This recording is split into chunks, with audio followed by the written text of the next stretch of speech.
Cashflow Diary Podcast, episode 180. Welcome to yet another exciting episode of the Cashflow Diary Podcast, the podcast that teaches you insider tips, tactics, and strategies for creating leverage streams of cash flow into your life. Learn from top-performing entrepreneurs, business owners, investors, and thought leaders from across the globe as they share their secrets to success. Like what you learn on this and other Cashflow Diary podcast episodes? Go to learninvestingnow.com and sign up to receive powerful tips and information that will help you succeed as an entrepreneur and investor. Now, here's your host, investor, entrepreneur, business owner, educator, speaker, author, and master facilitator of Robert Kiyosaki's cash flow game, Jay Massey. All right, and welcome to another episode of the Cashflow Diary Podcast. I am your host, Jay Massey, and guess what we are doing? We've got more of the awesome people that make it happen, and you get to meet them too. You guys ask me all the time, Jay, where do you find these people? How on earth did you find such great people? You know, I'm just lucky. It can't happen for you. No, I'm joking. The whole point here is to help you understand the types of individuals, the roles that they play, and most importantly, how you can go out there and find them and build your stellar star team so that you can go out there and become a bigger, better, badder investor, and most importantly, build that cash flow. Today, we have with us Miss Linda Solis, and what you've got to understand is that, man, under no circumstances do I qualify as the person who should be able to have such great people such as Linda and all of the others that you have been introduced to. When you hear some of the things that she's accomplished and some of the things that she's done, you'd be like, what on earth is she doing with you? And it's okay. People come for their reasons, and most importantly, they stay where they grow. And one of the things that I want to share with you is just how you can find great individuals when you offer them exactly what it is that they're looking for in various different forms. So do me a favor. Listen, let's take some notes, and welcome Ms. Linda Solis. Linda, you there? I am. Thank you. I'd like to thank you for such a wonderful introduction. I'm not sure I'm worthy of that. Oh, yes, you are, because I know for a fact I would fall apart, period. Many of the properties, especially the Colorado ones, would not be together if it wasn't for you. So first and foremost, let me make sure that I say to you and everyone, thank you for what it is that you do, because without it, it wouldn't happen. Well, I appreciate that. So for those that are listening, do me a favor. Give us an understanding of how you see your role in the company, specifically the tasks and the benefits that you provide to the team. I'm part of the finance and operations team. Most often, I work directly with the CFO on a day-to-day basis, doing the not-so-glamorous accounting functions. The necessary tasks of paying bills, posting journal entries, reconciling accounts. And before I joined, our CFO was pretty much a one-woman finance team. Right. So I know my presence benefits her as well as the rest of the team because her time is now freed up to spend with you on more pressing issues that are coming up as the company continues to grow. Now, the funny thing is that you said the not-so-glamorous. But yet at the same time, even though it's not the glamorous stuff, these are those, what'd you say, posting journal entries? Those are the things you like doing for some reason? I do. Yeah, I find that awesome. I mean, there are people who are probably wondering. So for those that are wondering, could you explain to them what a journal entry is and why that process is not so glamorous, and most importantly, why it's so important that they do it still? Well, the reason accounting isn't considered glamorous is because we're not on the front lines like the sales team and the marketing team. And because of the type of person I am, I like that because I'm not someone, as we had a little discussion before we started the podcast. I mean, right. I'm a little shy. I'm not that person that wants to be front and center. And accounting, a lot of accounting is like solving a puzzle. especially reconciliations. I've told our CFO this a number of times.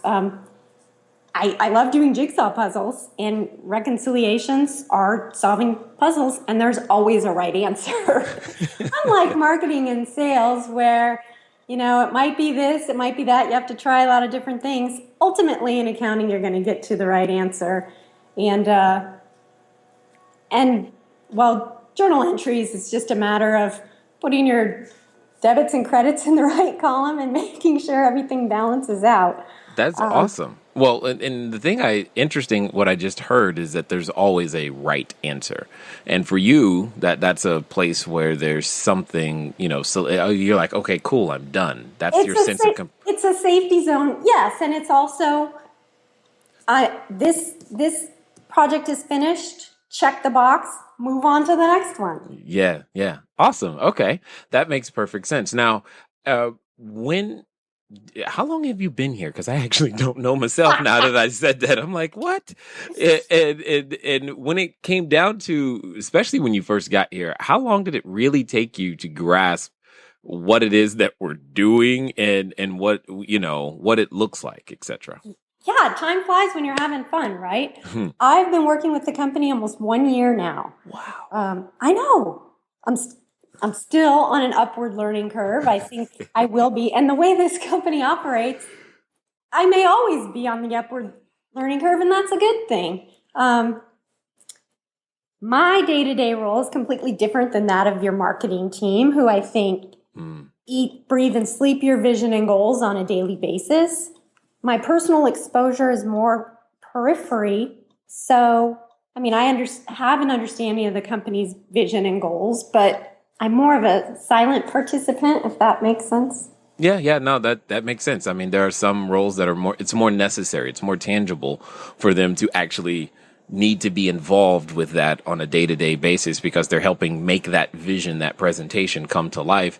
At the end of the day, you want to know, is it a debit or is it a credit, and where does it go? You're like, that's a great idea. Is that a debit or a credit? Is it, and sometimes I have to ask that question too. I can imagine because I do come up with some elaborate structures from time to time. So tell us, how did we get so lucky as to find you?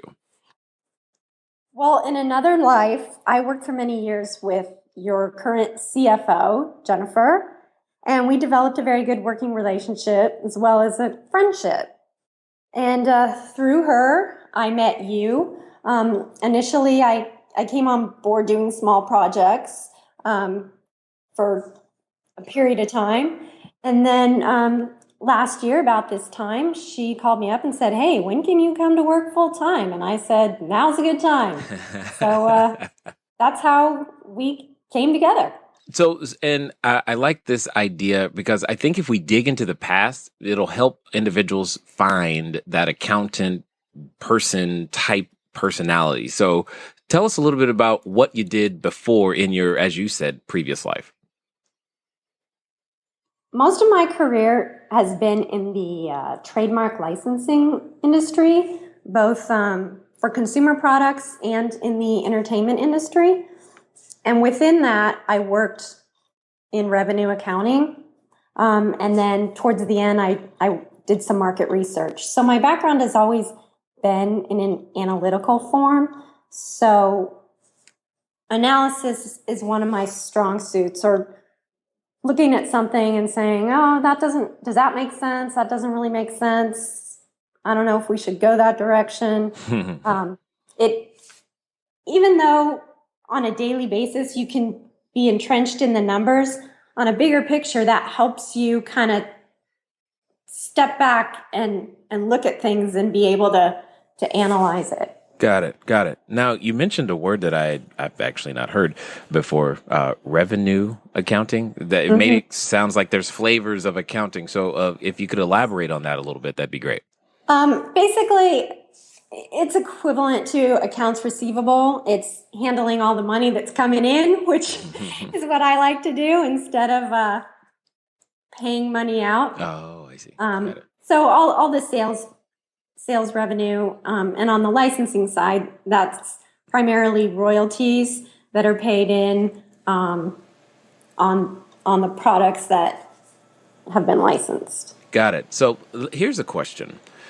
When someone is out there looking for someone to fill this particular role, would, in your opinion, based upon what you know about everything that we do, real estate, etc., is a revenue accountant what they're looking for? Is that the keyword that they should type in? I mean, how do they find the mysterious unicorn that is you? Well, I don't believe in keywords. Okay. Maybe I'm a little old school, but I think that's a challenge today, because a lot of when people are looking either for team members or when team members are looking for positions, you're faced with a resume with a bunch of words, or a job posting that has a bunch of words, and you're hoping that the words on the resume match the words on the job posting, and it seems very robotic to me. I mean, I don't think I'm really answering your question, but I don't think there's a formula. Like I said, Jennifer and I had worked together in the past, and so through her network, she brought me into your network. Right. And I think that's key. Well, that you're actually answering the question without realizing you're answering the question, because oftentimes what happens is they're looking to me to provide them some magic formula, some shortcut, silver bullet, if you will, that says, do these 5 things in this order on a Tuesday, Wednesday, and Saturday, and magically by Monday, you will have the exact person that you're looking for. But you, in your hesitations and the way you're saying it, you're like, look, there's really not a perfect answer. However, what has been consistent, and I hope that for those who have been paying attention for this entire series, what has been consistent is we didn't go out necessarily searching in the traditional search function way. It was always or frequently a referral or a network introduction more than it was some sort of high level marketing strategy to go find that perfect person, right. Which unfortunately a lot of people don't want to hear, simply because that means it takes time and work. Right. To go and find them. What were you going to say? Anything worthwhile takes time and work. Exactly. So now, you knew our CFO, and she gave you an impression of what it would be like. So I'm kind of curious as to what that impression was, and more importantly, is it living up to what you thought it would actually be? Well, I'm going to answer the second half of the question first by saying, no, not really. Got it. Because what I think your listeners may be starting to learn about me is that I'm rather introverted. And I mean, the experience is great for me, but my initial impression of what I was going to be doing when I came in is kind of hiding behind a computer, doing my journal entries and reconciliations, and being in my own little world in a little cave. And it's not exactly like that, but in a good way. I'm getting more and more exposure on the operations side, which means I'm interacting with more and more people. Ooh, and people. People can be scary for people like me. I know. I mean, I'm sure you have people out there listening that maybe fall into that category as well. But no, it's positive. And I'm a nice person and I'm a helpful person, and I think I'm positive to work with. So I'm hoping that the people I'm interacting with are benefiting from working with me, because I'm certainly benefiting from interacting with them. Yes, and that's funny. Oftentimes what we hope or think it's going to be isn't. So what you're saying is you weren't expecting to be recording on a podcast? That wasn't something you thought you were going to be doing? Absolutely not. What? Oh, come on. But the whole point is, everyone, what I want you to hear is, help your people grow, even when they may not necessarily want to or think that, they can do something. There's more to them than they may even understand. And it's important. It's important to bring, like individually, it's important for me to do things like this to help bring me out of my shell. Yeah. And right now, what's awesome is I've told everybody, now that I'm naturally an introverted person. Now I've learned how to, adapt when need be. And that's because I would never believe that about you. I know. And that's what they say too, which is what I love. And this would be for those of you who are concerned about, like, is that for real? Go listen to the first, 10 episodes of the podcast. You'll hear it. It's very, very clear. Trust me. So what would you say has been one of the number one things that you've learned being here so far? Okay. So you probably figured out that people stay where they grow. It's one of the things that you should have. If you're going to build the team, have a plan for them to grow as well, whatever that means. You obviously have a plan for the customers. You got to have a plan for the team. Help them become more than they currently are. Educate to dominate in every way. Help them grow, become bigger than their current place. Because then, if you build the people will build the business, which is great. Now, many of you also know that we love to give items away. All you got to do is go star, rate, and review. Again, star, rate, and review the podcast. Just go over to cashflowdiarypodcast.com, log into iTunes, leave the written review, and you'll always be entered anytime we are giving something away. So that way you have an opportunity to do so. Again, I'm going to put the call out there one more time because we've gotten some interesting requests for a particular podcast episode. So I want to do it again to see what you guys think. If you haven't already, send us an email over to info@cashflowdiary.com because I would love to hear some of what you think about who we should begin to talk to next. I want you to participate in some of the growth. We will obviously continue to go select some of the best entrepreneurs that can help you create cash flow and figure those things out. But I want to know what you guys think as well. As a side note, I am having a ton of fun and I'm glad that you guys continue to listen. So thank you for doing that. Hey, while you're at it, why don't you go ahead and share this episode with somebody too? Anyway, let's get back and learn what Linda has learned. What I've learned is whatever you think you've learned, don't set it in stone because it's always changing. We work in a very dynamic environment, and that keeps everyone on his or her toes. But also, I'm new to the investment industry. Like I mentioned, most of my past has been in the licensing industry. So I'm learning every day. I learn about the new areas or regions that we might be looking at for a new investment opportunity. Right. More kind of not so glamorous things like processes, but they're important, paperwork and forms. And I mean, it's all a necessary part of what we do. And like we were just talking about, I've learned more about myself. Several of us on the team often work very individually, and there isn't necessarily always someone there to bounce stuff off of. So in those times, you learn what you're capable of, and you learn what your limitations are or what they should be. Right. Yeah. What they should be for sure. You're like, you're saying I shouldn't be doing paperwork. That's what that's code for. I understand. I'm not saying that at all. No, that's fine. That's fine. I'm saying it because I know that the people listening, they're like, oh, she's the one that cleans up all the mess Jay's makes. Yeah, pretty much. That's the one. When Jay tried to do paperwork, that now you guys are getting it. You're understanding that there's so much at every level. So speaking of, much at every level, what would you say, how has it been? Because I often get the question, where do you guys work or where's your office? I'm like, wherever the nearest Starbucks is.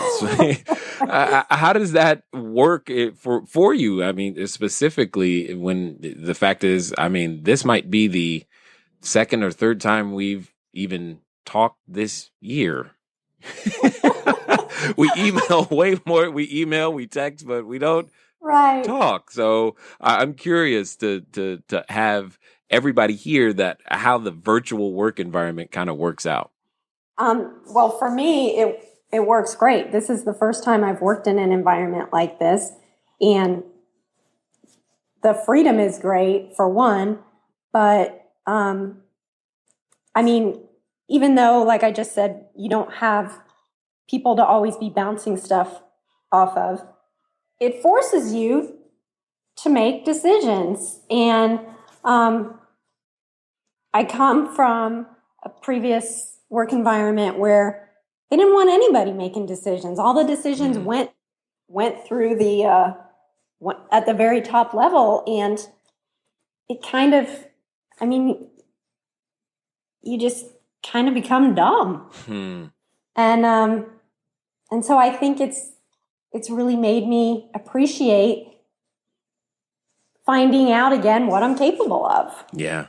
Yeah, you don't know until you're put into the situation where you have to know, and you can't find Jay, can't find Jennifer, you can't find anybody, and all of a sudden you're like, yes, the answer is yes. And you're like, well, I'll deal with the fallout later, whatever that means. And there have been many times where, everybody's called upon to do that. And I can't think of anything that you've done that hasn't been right spot on. So you're doing fine. Well, let me knock on wood. Yeah, well, there it is. There it is. We start with what we can. So which I think that what we're talking about right here speaks to a level of cohesiveness and unity that at least for me, I don't see everywhere. And I think we have something rather unique and special in that sense. I would love to hear your thoughts as well on this. I would agree with that wholeheartedly. I mean, I think one of the most important things I've experienced working with this team is that there's a level of professionalism that I haven't seen in other places that I've worked. And everybody really seems to have each other's back. That sounds a little casual, if you will, but the team really cares about each other, and no one wants to see anybody else fail, because if they fail, the whole team fails, and you don't want to be that person that drops the ball. So you want, by you working to the best of your ability, you're always helping your teammate. Yeah. And I find that to be something that and there have been times I know specifically, like if Jennifer leaves the country, she loves to do, we're like, okay, well, Linda, step in and make it happen. And you do. And that's great. Or if I'm out of the country and you guys, when I'm on a completely different time zone, you're like, I don't know what needs to happen here. But for whatever happens, you guys come together, you make the decisions, and everything keeps working. And that's the cool thing, I think, about what it is that we currently have, especially considering all that we do and for whom we do it. How do you, you strike me as someone who likes things to be predictable.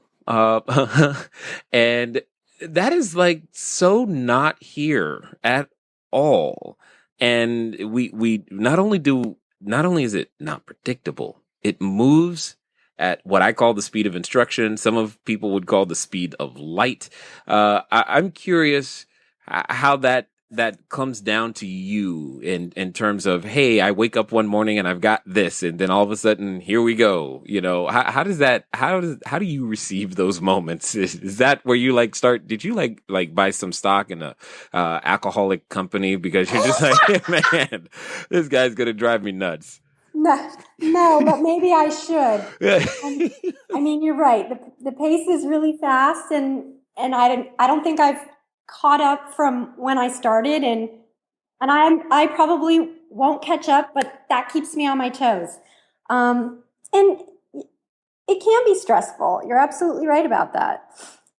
But like I said previously, I don't want to be the team member that drops the ball. And you just have to adapt, and you learn to adapt, especially if it's a team environment that you want to remain a part of. And this is, even though I'm not on the sales side dealing directly with the customers and the investors, the fast pace still trickles down to accounting and the piece of operations I work in. And you just have to be prepared and know that priorities can change in a heartbeat. Yes, literally a heartbeat. I'm getting better, but yes, guys, I still move at the speed of instruction. I told you I fire, then I fire again, then I aim, then I fire one more time, and then we aim and eventually get ready, which means that I'm driving them nuts. So I'm doing my best. I'm doing my best. So the thing that I'm thinking about at this moment is I gotta know. You've been here a year. You've had lots of experiences, many different states. We're just always doing many different things. What's your favorite thing about what you currently do? And you can't say journal entries. Just Well, it's funny that you say that. This question kind of makes me laugh because, like I said before, accounting really isn't that glamorous. So it's hard to answer that because it's not like I'm sitting around saying I can't wait for the end of the month so I can do those basics. But oh God, that was good. Okay, yeah, I would be okay. Sorry, I'm just having. But I mean, no, the work that I do enables me to get a really good picture of what's happening in the company as a whole. And as I take on new responsibilities, especially on the operations side, I feel like I can be more analytical. Like I was saying, finance helps you be analytical. And so by seeing everything that trickles down into my area, I can be more analytical when something comes up and you say, well, we need to do this in Colorado. How should we handle it or whatever? I feel like I'm becoming more and more prepared. Yeah, I would agree with what I that. do. I would totally agree with that, especially with all the things that are going on right now over there. I'm not actually even worried about it, which is kind of interesting for me. So that's good. Now, I'm just curious for those who are out there building a business or looking to attract talent. What advice would you have for them in order to find the person, retain the person, keep the person, create the environment that people want to live in? What advice would you have for people building their own teams? Well, we touched on it a bit earlier, but I'm a firm believer in building diverse teams. And tasks and job duties are teachable. Mm-hmm. But a lot of companies don't want to train anymore. So, like I said, they post a list of skills and look for someone who has a resume with the words that match those skills. And that's how they go about it. But what's interesting to me is a person's experiences, and I'm not talking work experiences, but life experiences. Because those are what form them, those are what they draw from in order to make decisions. And you want people that are going to offer an alternative point of view. You want people to be human. Mm-hmm. Everyone brings something different to the table, and it's the differences, not the similarities, that enable team members to learn from each other and then build upon what they learn and build a stronger team. Agreed. So, curious, what have you learned from some of the other team members? Patience. Okay, I'm sorry. What? Anything else?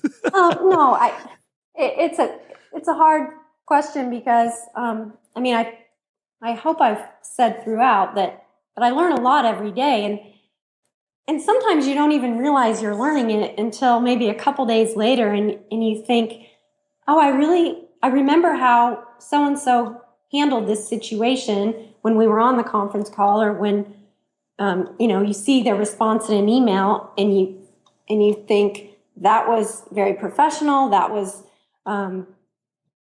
very compassionate, and I'm not sure I would have thought to say it that way or to handle it that way.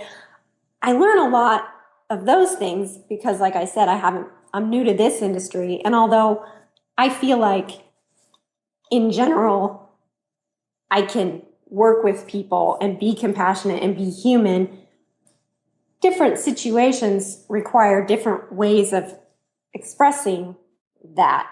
And so I just watching people and learning how they handle situations, I've learned a lot from. Awesome. Excellent.